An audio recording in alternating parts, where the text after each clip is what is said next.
the casket of Pope Francis with holy water, and then incense the casket and the body within. And the church now sings from the book of Job, I know that my Redeemer lives. On the last day I shall rise again. In my flesh I shall see God my Savior. I shall see him myself face to face, and my own eyes shall behold him. And in my flesh I shall see God my Savior. Within my heart I cherish this hope, that in my flesh I shall see God my Savior.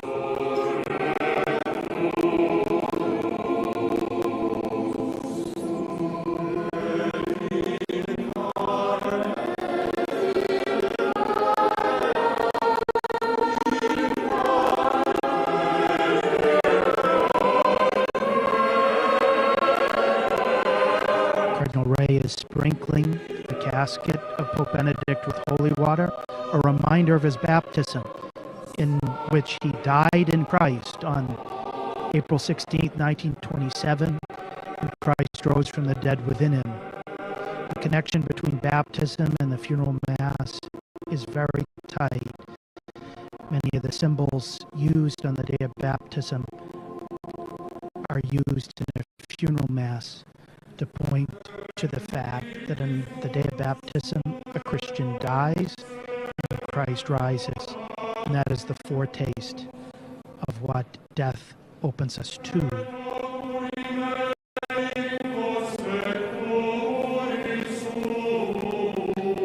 Now, Cardinal Ray incenses the casket and the body within as a sign that the mortal remains of a human being are sacred, and asking that just like this incense rises up to heaven, so the soul of Pope Benedict may be received into the house of the Father.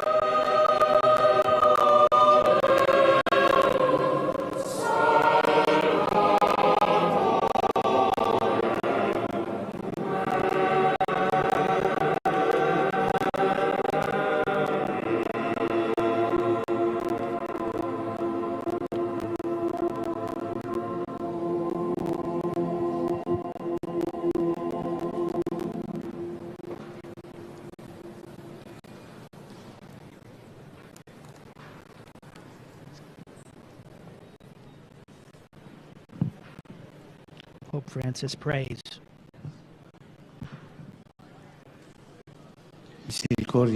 Gracious Father, we commend to your mercy Pope Emeritus Benedict, whom you made successor of Peter and shepherd of the Church, a fearless preacher of your word and a faithful minister of the divine mysteries.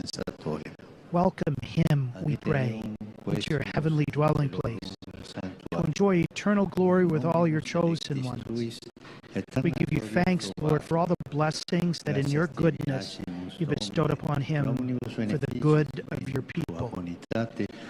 Grant us the comfort of faith and the strength of hope. To you, Father, source of life, through Christ the conqueror of death, in the life-giving Spirit, be all honor and glory forever and ever. Amen.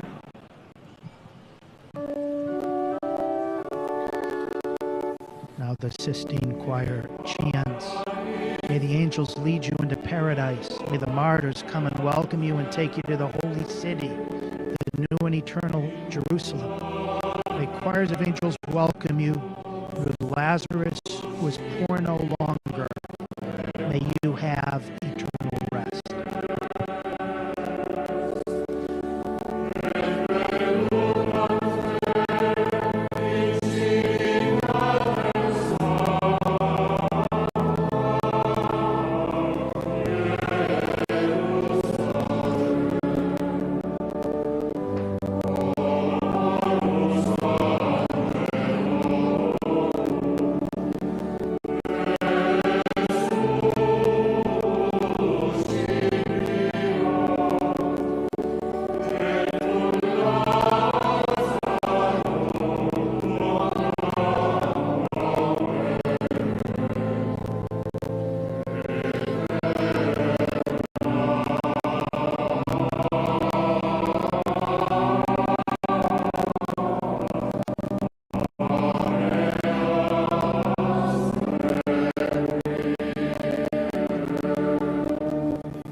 is taken from the casket in preparation for the casket containing the body of Pope Benedict to be brought inside the Basilica of St. Peter to the lower level, the grotto level, where it will be buried in the same place where prior Pope John Paul II and Pope John the 23rd were buried.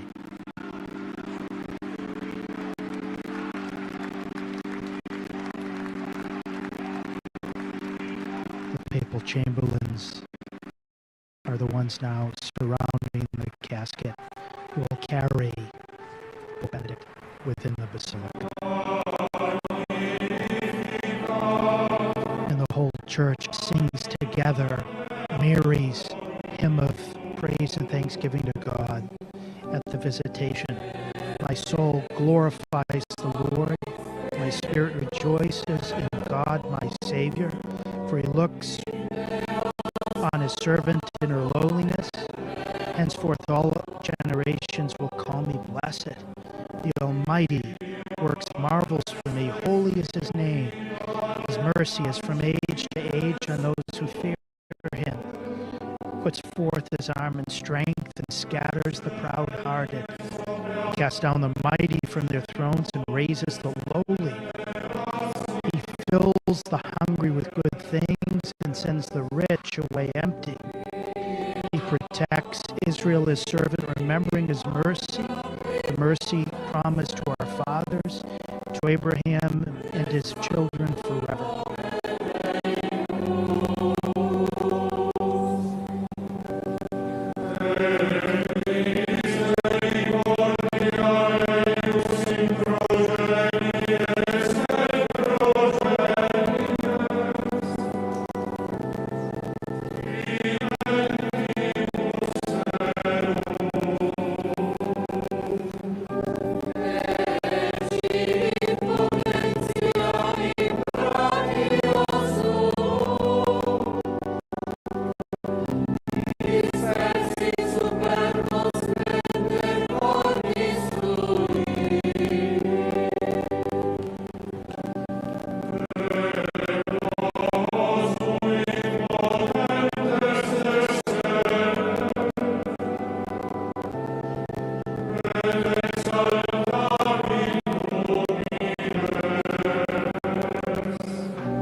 Are processing back into the Basilica of St. Peter in anticipation of Pope Benedict being brought behind them to the grotto level of the Basilica to be buried.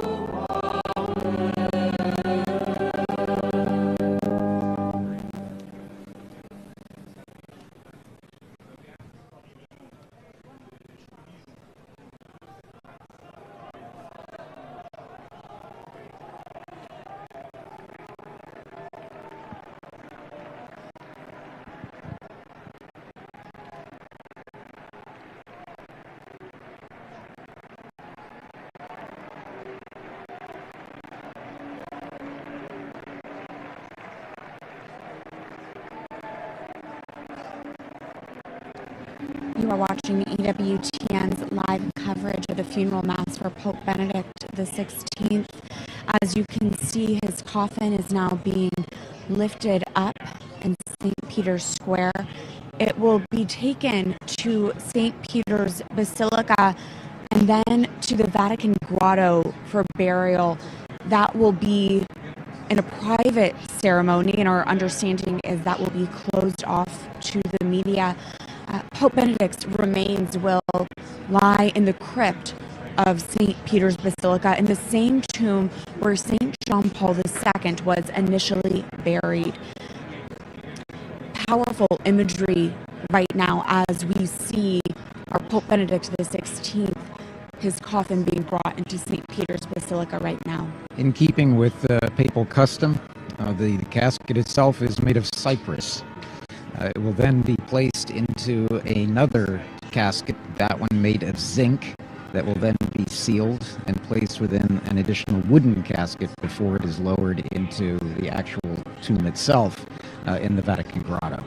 Centuries where Christianity was illegal used to bring their dead to bury them as close as possible to the tomb of Peter, because they believed somewhat superstitiously in what we would call a geographical nepotism, that St. Peter would love his physical neighbors with special predilection after they had died.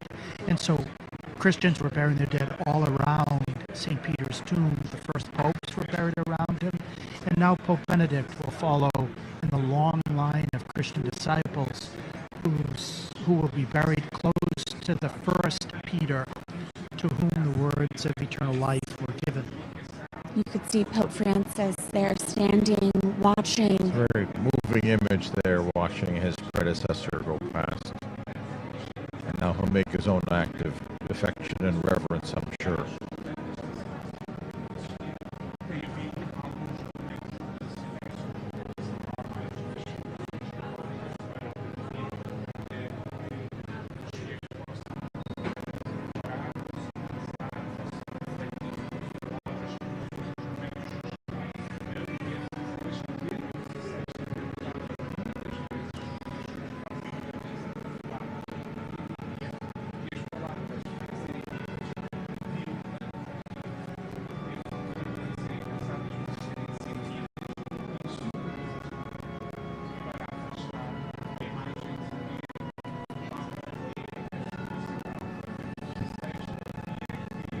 Thank you, Pope Benedict, it says there in German. A moving moment. We saw Pope Francis there in a cane, then being wheelchair wheeled out for him. Again, only the two have a special understanding of each other, the weight of the papacy.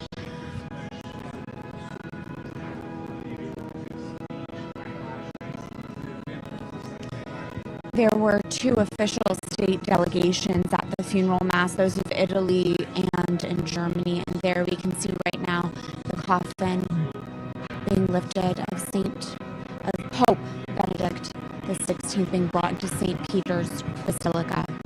And when he goes into the Basilica, all those cardinals we saw went in before, they formed what might call an honor guard to accompany him one last time. And now they'll carry him into the Basilica where the cardinals, many of whom he made, will salute him, and then the body will be taken down below. Father, you were talking about... And you'll see Matthew there's his secretary there, Archbishop Ganswein is following, and those four ladies are the ones who looked after his household.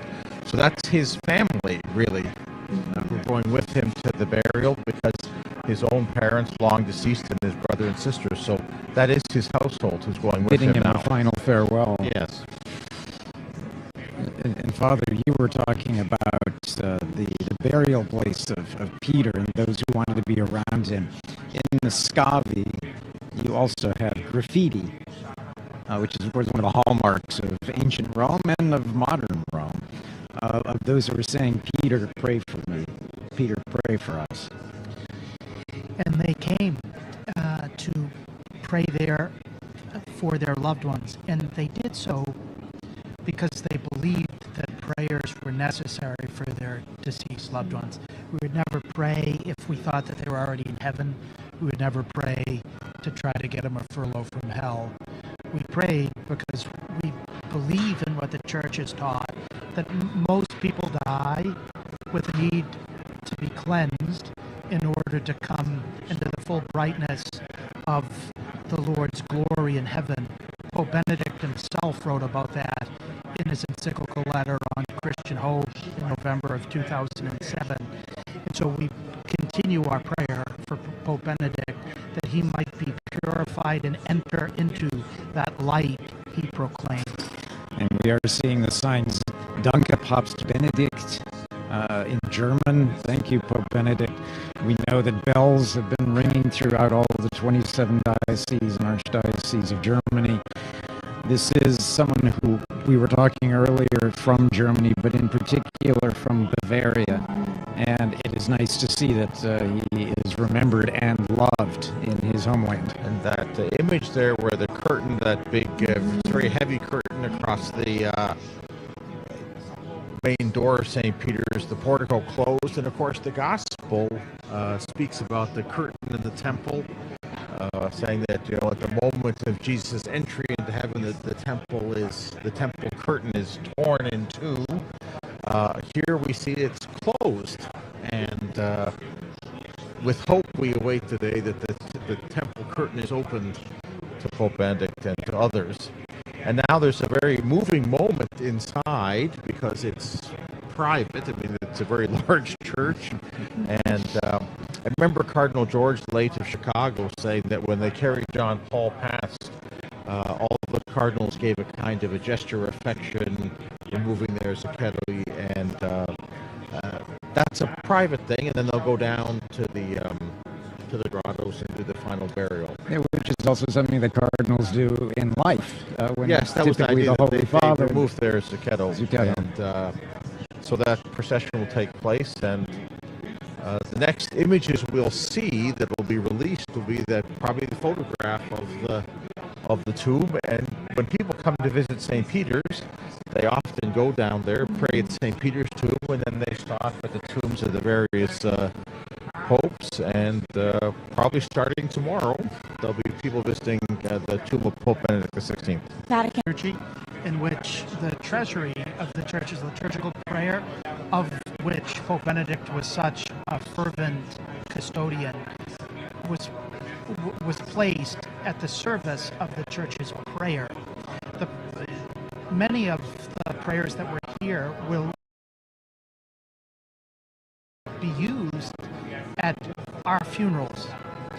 And every funeral that we go to is an opportunity for us likewise to be able to follow in these very footsteps, accompanied by the prayer of the church throughout all the centuries. And so that was the first thing that really touched me today, more than just the funeral mass of a pope.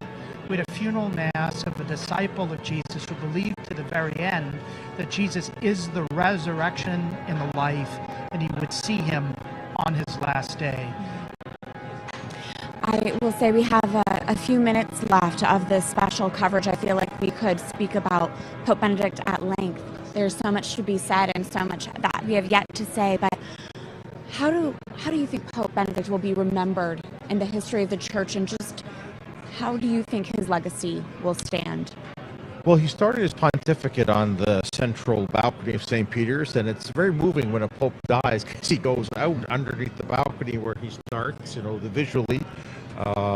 He's on the top when he comes out, and then he lies down below, and maybe they even think about that when they look out from that loggia, that's the spot where we'll end up.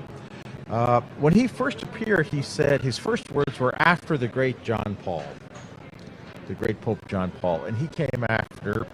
And I think one of the gifts we haven't really spoken about is that after the history-shaping, monumental papacy of John Paul II, had we gone to Pope Francis immediately, or to anybody else in the College of Cardinals other than Cardinal Ratzinger, I think the shock would have been too great.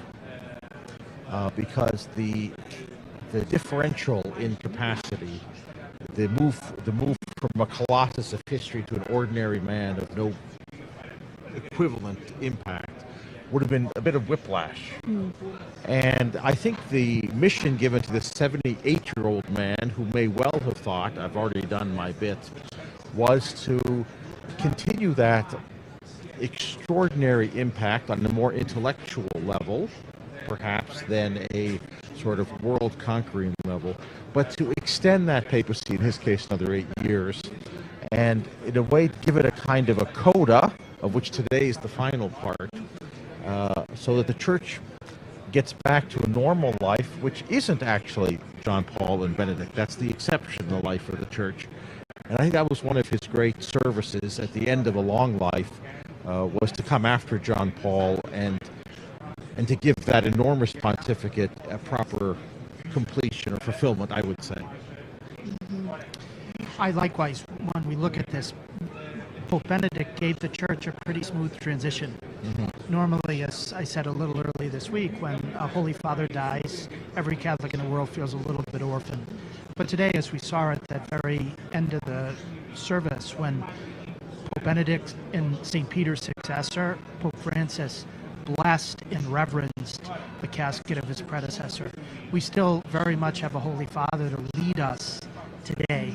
And so we're grateful, not just for the gift of Pope Benedict to the church, but for the gift of the papacy, which lives still and keeps the church young and full of joy.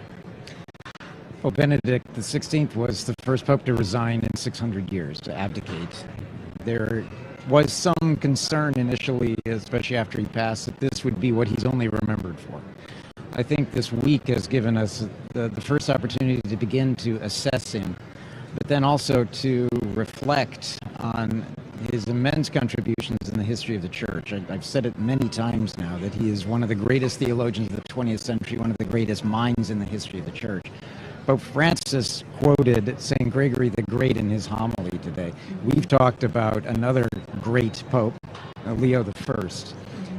The Church thinks in centuries, and I'm very confident that centuries from now, we will have popes and saints and theologians looking back and quoting Benedict XVI, Joseph Ratzinger, and still deriving from him the great lessons that we've had the benefit of having in our lifetimes, but also then developing, as Benedict did with the fathers of the church and the doctors of the church, that friendship with them. I look forward to the day, and I won't be here, when future theologians and popes look back at Benedict as their friend and carry on the legacy and continue to be grateful for his contributions to the church. One of the things about Father Roger mentioned about the gratitude for the office of Peter, that image we saw, never been seen in the history of the church ever before. Pope Francis reverencing the coffin of his predecessor. Linus didn't do that for Peter, and no one's ever done it ever in that way. That's an image of apostolic succession that we never anticipated seeing. But the church grows and lives and develops, and that's an image of apostolic succession that has never been seen. And it's a grace to see it, not just on the level of human emotion, which it was, moving on a human level, but that's an image of a theological truth that we've never seen before, and that will, I think, remain in our memory for some time. Absolutely, an image that's never been seen, and an image we were able to broadcast across the globe, and it has been a privilege to have brought our viewers the funeral mass for Pope Benedict XVI, the privilege to be with you three and to have learned more about Pope Benedict. That concludes our coverage of the funeral mass for Pope Benedict XVI. We will be back tomorrow morning here to cover the Epiphany Mass. And again, I encourage all viewers to go to ewtn.com/Benedict to find all the details about our special programming remembering Pope Benedict XVI. God bless you.